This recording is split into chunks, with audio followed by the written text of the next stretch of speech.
Assalamualaikum warahmatullahi wabarakatuh. Apa kabar semuanya? Semoga santri-santri Husnul Khotimah yang selalu semangat dalam sholabul ini sehat semuanya, dan semoga selalu dalam lindungan Allah Subhanahu wa Ta'ala. Kita di pertemuan ini sudah menginjak ke pertemuan keempat. Pada pertemuan keempat ini kita akan membahas al-babus tsani, yaitu bab kedua, at-tawakkalu wal ikhtiyaru was sabru was syukru wal qanaatu.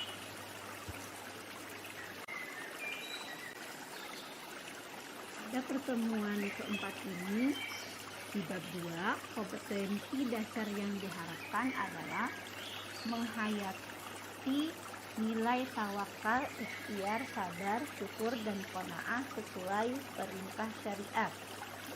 Yang kedua, berperilaku tawakal, ikhtiar, sabar, syukur, dan qanaah sesuai dengan perintah syariat. Yang ketiga, memahami pengertian, contoh, dan dampak positif sifat tawakal, ikhtiar, sabar, syukur, dan qanaah. Yang keempat, menunjukkan contoh-contoh perilaku akhlak terpuji pada diri sendiri.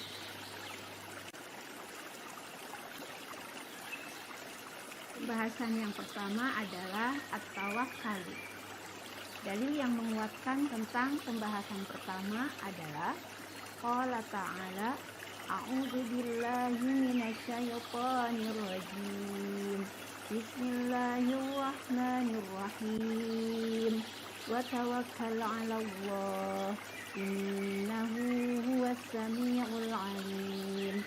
Al-Anfal ayat 61 yang artinya, dan bertawakallah kamu kepada Allah, sesungguhnya Dia Allah Maha Mendengar lagi Maha Mengetahui. Kemudian dikuatkan lagi di surat Al-Maidah ayat 23. Wa 'alallahi fatawakkalu in kuntum mu'minin. Maka bertawakallah kalian kepada Allah jika kalian memang orang-orang yang beriman. Dari dua surat tersebut, yang pertama wa tawakkal 'alallah, itu perintah agar kita bertawakal kepada Allah sepenuhnya. Yang kedua juga wa 'alallahi fatawakkalu. Fatawakkalu ini untuk kita semuanya. Tadi dikatakan di surat Al-Maidah ayat 23, fatawakkalu in kuntum mu'minin. Bertawakallah kalian kepada Allah jika kalian memang orang-orang yang beriman. Kemudian selanjutnya di surat At-Tolaq ayat 3. Wa may yatawakkal 'alallahi fahuwa hasbuh. Dan barang siapa yang bertawakal kepada Allah, niscaya Allah akan memenuhinya.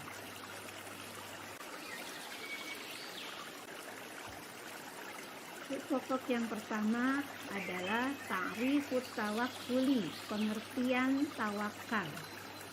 At-tawakkulu huwa amalun qalbiyun haitsu an yufawwidal mar'u amrahu ilallahi ma'al ikhtiyari. At-tawakkalu huwa, yang dimaksud dengan tawakal adalah amalun qalbiyun, perbuatan hati, haitsu an yufawwidal mar'u amrahu ilallahi ma'al ikhtiyar, di mana seseorang menyerahkan sepenuhnya urusannya kepada Allah Subhanahu wa Ta'ala disertai dengan ikhtiar. Di sini dikuatkan dengan hadis yang diriwayatkan oleh Anas bin Malik. An Anas bin Malik radhiyallahu anhu yaqul qala rajulun ya Rasulullah aqiluha wa atawakkalu aw utliquha wa atawakkalu. Qala yaqilha wa tawakkal, rawahu Tirmidzi. Santri-santri Husnul Khotimah yang di Allah Subhanahu wa Ta'ala, hadis ini menguatkan kepada kita agar kita bertawakal kepada Allah setelah berusaha. Baiklah, Ustazah akan artikan hadisnya. Dari Anas bin Malik radhiyallahu anhu berkata, seorang laki-laki bertanya kepada Rasulullah, "Wahai Rasulullah, aqiluha wa atawakkalu. Apakah aku harus mengikatnya apakah aku harus mengikatnya dan bertawakal kepada Allah? Au utlihuha wa atawakkalu, atau saya harus membiarkannya tanpa mengikatnya dan bertawakal kepada Allah?" Nya di sini adalah mengikat unta. Ya, jadi kata Rasulullah di sini, "Iqtilha wa tawakkal." Ikatlah dan tawakallah. Iqtilha di sini menunjukkan kepada perintah Rasul agar mengikatkan unta tersebut. Kemudian setelah itu bertawakal sepenuhnya kepada Allah.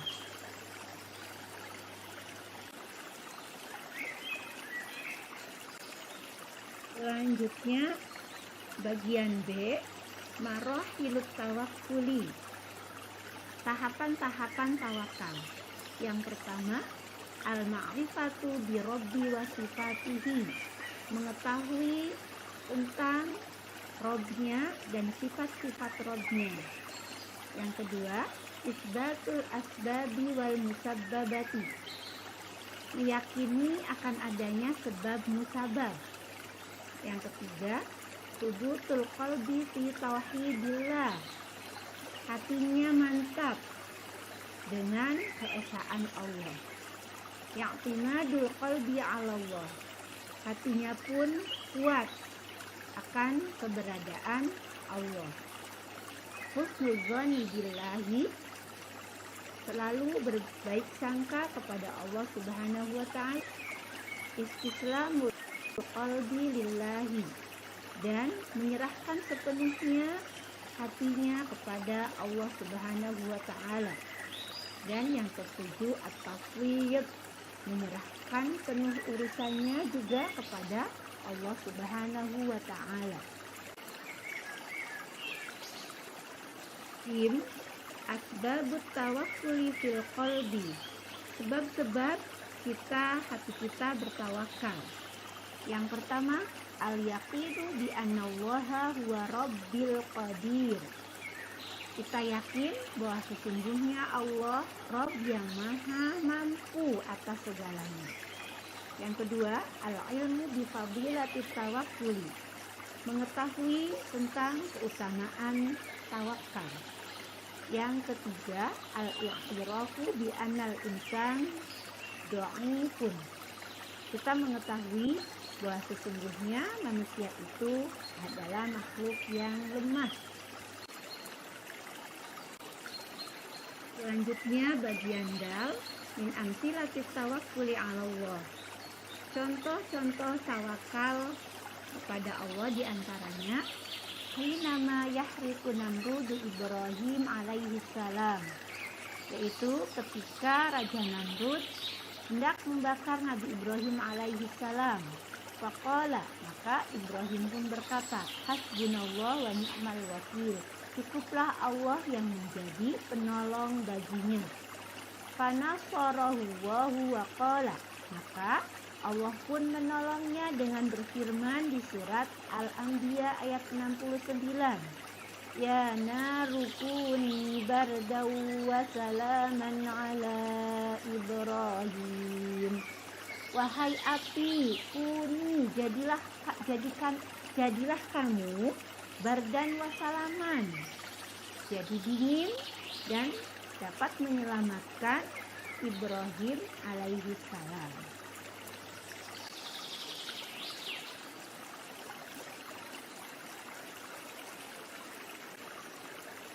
Alhamdulillahirabbil alamin.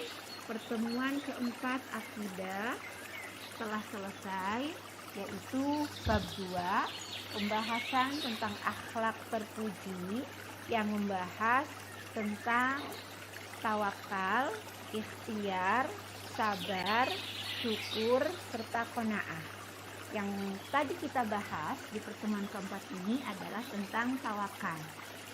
Santri-santri Husnul Khotimah yang selalu semangat dalam thalabul ilmi, bahwa Ustazah akan menekankan penekanan tawakal ini harus dibarengi dengan usaha yang maksimal. Tidak hanya cukup dengan mengatakan, sudahlah saya mah bertawakal saja. Sebelum kalian semua berusaha dengan sungguh-sungguh, tidak boleh mengatakan itu. Ya, sebagai seorang muslim dan muslimah, kita harus bertawakal setelah kita berikhtiar. Kalian semua sebagai para mujahid dan mujahidah Husnul Khotimah, bersungguh-sungguhlah terlebih dahulu dalam berusaha, dalam berthalabul ilmi, sehingga Allah akan kabulkan mudah-mudahan yang terbaik. Ya, yang terbaik menurut kalian dan terbaik menurut Allah. Insya Allah, kalau sudah usaha maksimal dan kita meyakini akan sepenuhnya kepada Allah semuanya, maka ketika ada keberhasilan, kita pun tidak sombong. Dan ketika ada kegagalan atau tidak sesuai dengan yang kita harapkan, kita pun tidak putus asa. Kita berhusnudzon kepada Allah bahwa itu yang terbaik menurut Allah. Karena yang terbaik menurut kita belum tentu terbaik menurut Allah. Jadi yang kita inginkan adalah terbaik menurut Allah Subhanahu wa ta'ala. Dan yang paling kita inginkan juga terbaik menurut kita, terbaik juga menurut Allah.